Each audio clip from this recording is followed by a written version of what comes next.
Ziua de 15 mai a fost declarată Ziua Internațională a Familiei, prin rezoluție adoptată la 20 septembrie 1993 de către Adunarea Generală a Organizației Națiunilor Unite.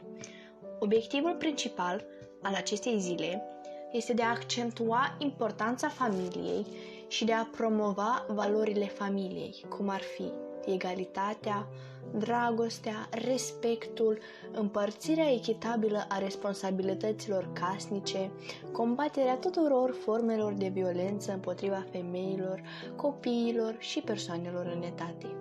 În fiecare an, în Republica Moldova, se organizează diverse manifestări cu caracter festiv pe această temă, iar eu azi am decis să aflu de la câțiva prieteni, profesori, ce înseamnă familia pentru ei.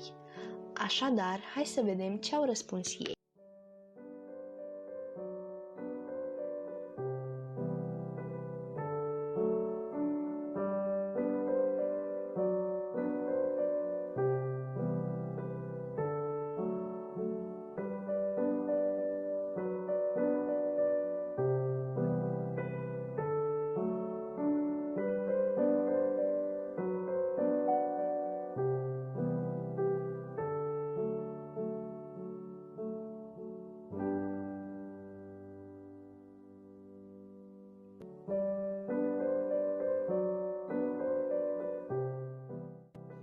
În concluzie, familia este o comoară a tuturor.